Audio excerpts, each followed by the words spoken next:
Howdy everyone, Poacher here with an Age of Magic video, and in today's video we're doing the hero spotlight for Warris, the melee damager for the Guardians of Order. He will be coming to the game very soon. I want to apologize right off the bat because I talk a lot about this hero, especially his passive. I think I talk like 7 minutes about his passive. This character brings a lot to the Goo faction and how he operates and how he influences other characters as well.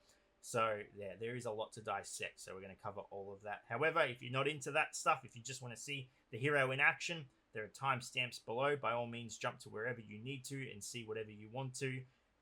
Go for it. It's up to you.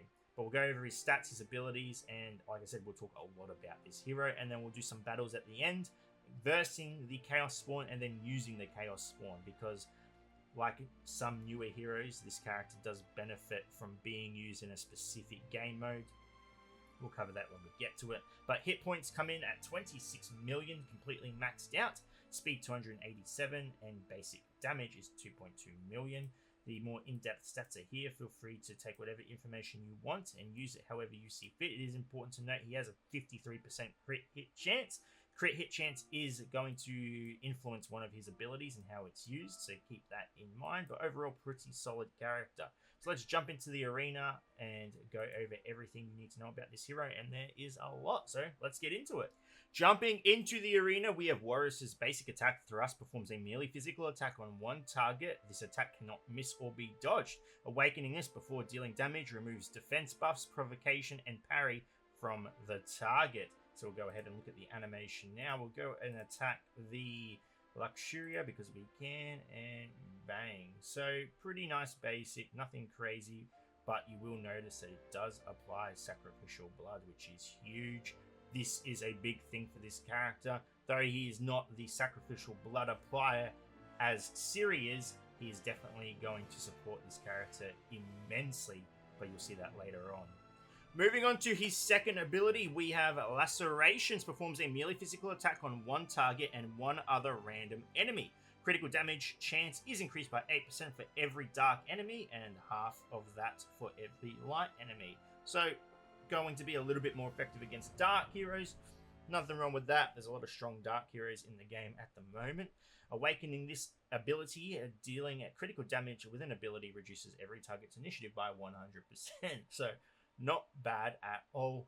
Translation issue there, however, it says dealing critical damage with an ability. It means that this ability won't work on other abilities, and the initiative is going to be reduced for the main target and the secondary target if either of those are a crit. So yeah, you could potentially get initiative reduction on two characters. So let's go ahead and use it on the Luxuria, and we'll see what happens. So we go crit, initiative reduction, and I believe Sid is immune to initiative reduction, so nothing going to happen there. But if it did strike anyone else, it would reduce their initiative as long as it is a crit. So very effective initiative reduction is always a beautiful thing to have on a skill. Moving on to Warris's third ability, we have Blade Whirlwind. Performs a melee physical attack on one target and two other random enemies. Has a 100% chance of casting blind on all enemies for 2 turns. Their accuracy is reduced to 0. Awakening this skill removes all shields from enemies before dealing damage. Let's go ahead and use the animation, or see the animation of the ability. Beautiful. He attacks and accuracy decrease. Luxuria fortified. Unfortunate, but this skill is really, really nice. The reason for it is because of the accuracy decrease. For those unaware of how accuracy decrease works, the AI just fumbles. They have no idea what to do when accuracy decrease is applied to them, and they resort to using a basic ability. Typically, that's a smart thing to do. You don't want to use a special ability when you have accuracy decrease applied because you're not going to hit anything, but it is a great way to mitigate any special abilities being used. For example, hitting this on the Luxuria, which we didn't in the example, but hitting it on her is going to prevent her from starting off combat by casting all her debuffs on you, putting you to sleep. It gives you a lot of wiggle room to actually get your abilities out and potentially eliminate her, avoiding that absolute hazardous debuff wave that comes out from her. So accuracy decrease, love it. You can work with it in so many ways to prevent enemies from doing specific things. You can throw them out of turn order. Though turn order is not super important these days. There's so many characters that randomly boost initiative. It's crazy, but yeah. Keep in mind though, it is a debuff, so it can be cleansed. So that's the only downfall. But other than that, beautiful debuff. It can help you tremendously. We are now moving into Warris's passive, and there is a lot to talk about here. So if you're not interested, skip ahead. There's a timestamp. You can go straight to the battle. But I really want to dissect this because it offers so much to this character and the faction as a whole. It's insane what this character can do. His passive is Bloodletter. Warris's initiative cannot be reduced. Already off to a great start. There are so many characters that can reduce initiative. Being protected right off the bat is huge. Keep in mind that initiative protection is also something we're seeing a lot more these days as well, because there is always the threat of an initiative reduction. Second dot point, if Warris has no dot effects at the start of his turn, he will restore 15% HP. Doesn't seem like much, but it is. Consider that the Goo's biggest weakness is their healing capabilities. They do have healing. It is present in the faction, but they are one of the factions that just do not excel in it. When you consider factions like the Chaos Spawn, when you consider factions like the Cloud Wanderers, there is just so much healing. The Goos lack it a significant amount. Warris is definitely improving the healing factor. Not just for himself, but later on you'll see that he can apply healing through other means as well. Next up point, when Warris deals damage, the target receives 3 sacrificial blood debuffs. The target takes 20% of Warris's basic damage per stack. So sacrificial blood, those that are familiar with the Goose, sacrificial blood is the bread and butter of the faction. It is what deals the damage. It is what supplies healing to the faction. It is a huge debuff, and to have another character that can apply it and manipulate it, and he can manipulate it, is huge for the faction. The sacrificial blood from Warris ignores fortitude, ban debuffs, and veneer absorption when casting. That's massive as well. When you consider we're versing the Chaos Spawn, you can see that sacrificial blood is applied to the Cid. In most cases, that is not going to be possible because he is immune to debuffs. So you're bypassing that.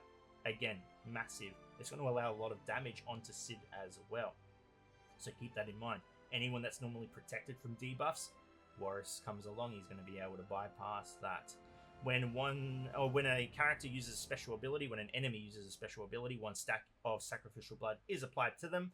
Funny thing is, that's always been the case with Ciri. It was just never mentioned in her skill description. I believe it has been added. If not, it was meant to be, but it does apply with Ciri as well. When she applies sacrificial blood, when the enemy uses a special ability, they will gain a stack of sacrificial blood. So yeah, just keep that in mind. Here's the big part now. The enemy with sacrificial blood cannot receive healing from any source.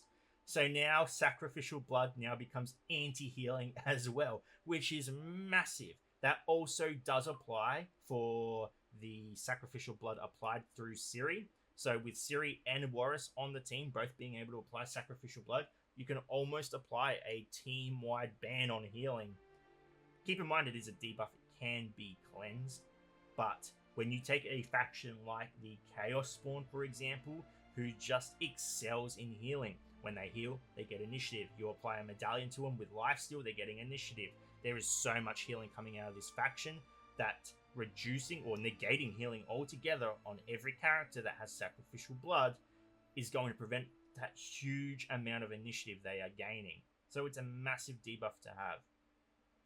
Next up, upon reaching 10 stacks, damage is dealt and the stack resets to 1. Again, that is huge as well.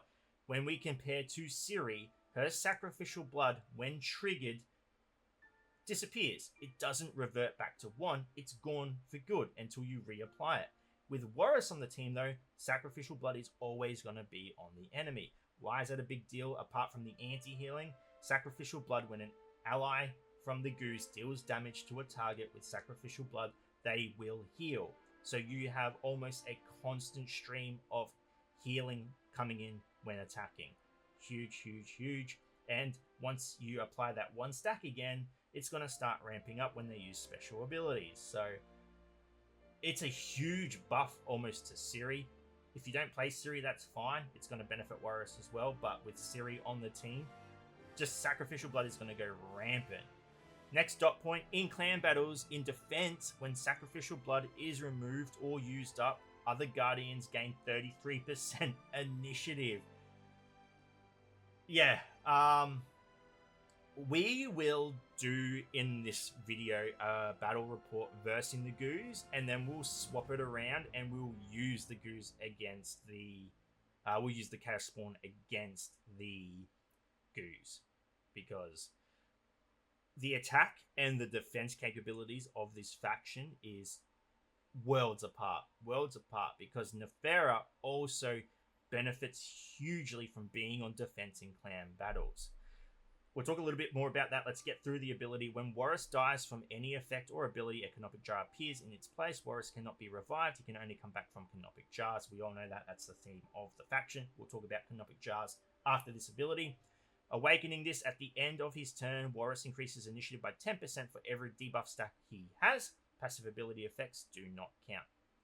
So, let's just jump back real quick and talk about the clan battle defense thing. It's really, really good that Nefera and Warris work really well together in defense, and now that we have the goose to 7 characters, it's going to allow us to break them up. A lot of power is now being placed in 6v6 in the castle. Lots of players are coming up with really nice ways to defend their castle with unique heroes. For example, if we wanted to, we could chuck the goose into defense. We could take Siri out, for example, and use her in a 6v6 situation. It would be hugely beneficial in an offense, while we have characters left behind to use for 5v5. So, having these two characters, Warris and Nefera, being able to be superpowered defense units is going to give you a lot more flexibility with your account. And these are all characters that people have worked on. Siri is probably one of the most worked on heroes in the goose / probably overall. So yeah, it's really nice. They are now becoming more towards the witches, where again every character seems very usable, and how you mix and match them is going to be completely up to you and how you use them. But there's definitely synergy between all these characters, so it's going to be interesting. It's going to be really interesting. I think the staples, of course, are Omphis and Impus. I think Impus is still mandatory in every team. I could be wrong. 3v3 maybe not, but he is vital to bringing back Canopic Jars. So yeah, very, very interesting character. Okay, we'll move on to the Canopic Jar of Warris, because again, that does different things. And I just want to state real quickly, I've talked nearly 8 minutes about this one ability. There's a lot to mention about it. When Warris is in Canopic Jar, the anti-healing does not affect the enemy. So the enemy is able to heal when Canopic Jar for Warris is placed on the field. Just keep that in mind. Alright, let's move over to the Canopic Jar itself. Moving on to his Canopic Jar. The Canopic Jar cannot be healed. It is not affected by dots, and it cannot be transformed. If all allies die and all that is left are Canopic Jars, the Canopic Jars disintegrate and you lose the match. The Canopic Jar has a irremovable soul vessel buff. A Canopic Jar's HP cannot drop below 1 during 5 hits. So you need to hit the jar at least 5 times before you can break the jar completely. An ally's physical attack has a 50% chance to inflict 1 stack of sacrificial blood. The enemy takes 20% of Warris's basic damage per stack. 1 stack is added if the target uses a special ability. Upon reaching 10 stacks, the damage is dealt and the stacks reset to 1. So he is applying sacrificial blood through any physical attack. In clan battles, allies' magic attacks can also inflict sacrificial blood. So every attack is applying sacrificial blood. Enemies with sacrificial blood cannot dodge the attacks of guardians. And allied damage to enemies with sacrificial blood is increased by 50% per Canopic Jar. Awakening enemies with sacrificial blood deal 30% less damage to guardians. So like I said, sacrificial blood is just rampant now. Now keep in mind, these are all really nice things, but that is when Warris is in his Canopic Jar. They're not being applied to the battle while he is in his regular form. So yeah, whether he's in Canopic Jar or whether he's in his regular form, he is adding insane effects to the team. The biggest downside though of the jar is that it is removing the anti-healing portion of the sacrificial blood, which is really, really bad. I think that is a huge debuff for the team to have on the enemy. So just keep that in mind. Try and keep Warris alive as long as possible, because I feel like the anti-healing alone is more valuable than anything he offers in his Canopic Jar form. Though his Canopic Jar form is not bad by any means at all. I just feel like anti-healing is huge, huge, huge, huge. So there we go. I know I have talked a lot about this character, but there is a lot to talk about. And one final thing I want to mention before we move into the battle report, I really feel like he is going to be a good substitute for Skara in raids. I really feel like with what he can offer through just the sacrificial blood alone, it is going to be possible to use either one of these heroes. I'm not saying he's completely replacing Skara. I think Skara still offers a lot to the Goose in Nightmare raiding, but I feel like there's definitely going to be use for Warris as well. Okay, so we're going to jump into two battles now. Number one is versing the Chaos Spawn, and number two, we will use the Chaos Spawn against the Goose. This is going to be a clan versus clan setup, so the clan versus clan rules for the abilities will apply. I do believe, though, through testing, that the Chaos Spawn still win in the arena/PvP format. So just keep that in mind. This is pure CvC battle. So let's jump into it. So jumping into battle, we are going to try and take out the Luxuria first. That is our main target. We get the blind on her, which is wonderful, wonderful, wonderful, wonderful. And now we're just going to go ahead and try and eliminate her the best we can. Still removing her from the field is the priority. We do not want her to apply her debuffs to us. They are going to be quite painful. We're going to look at the Cid.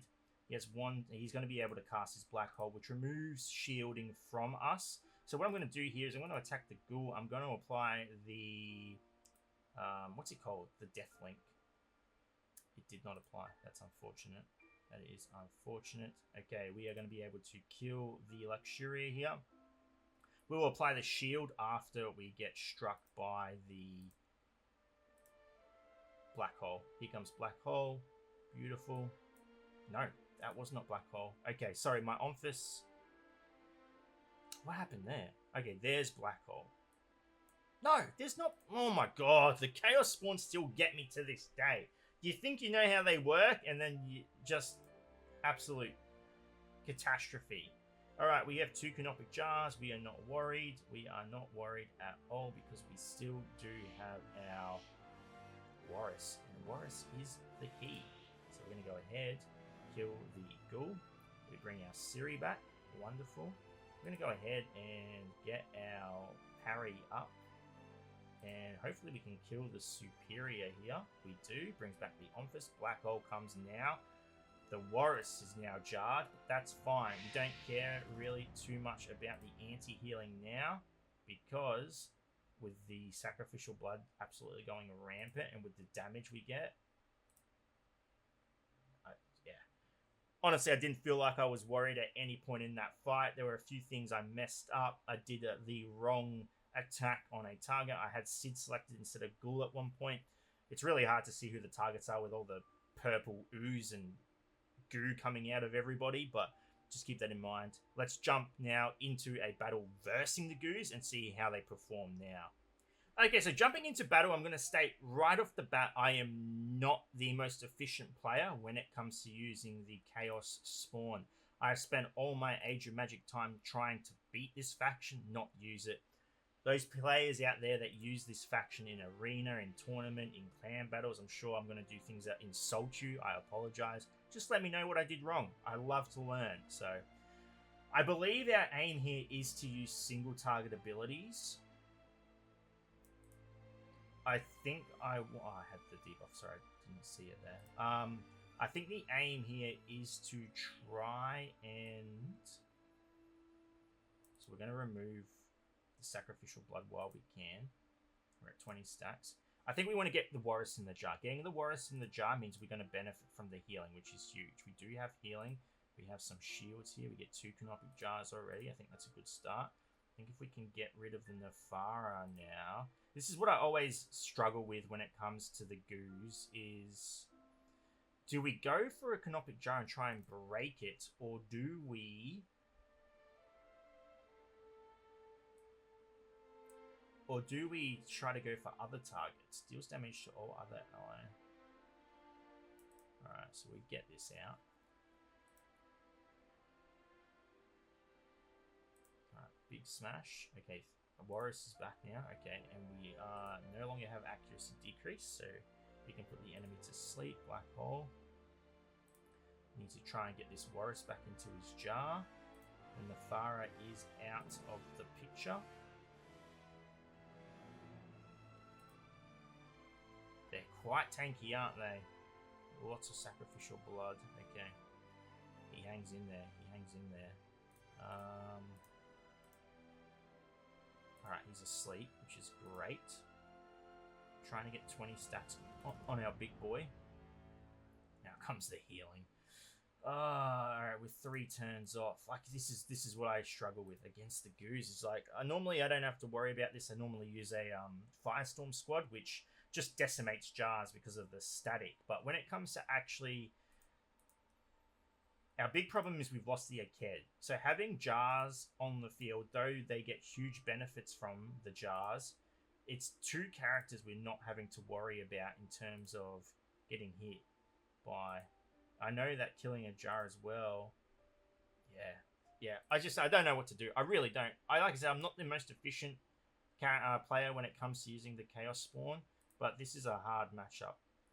Like, do you purposely use single target abilities here so that you are able to avoid the huge damage boost that Nefara gives to characters? Yeah, okay.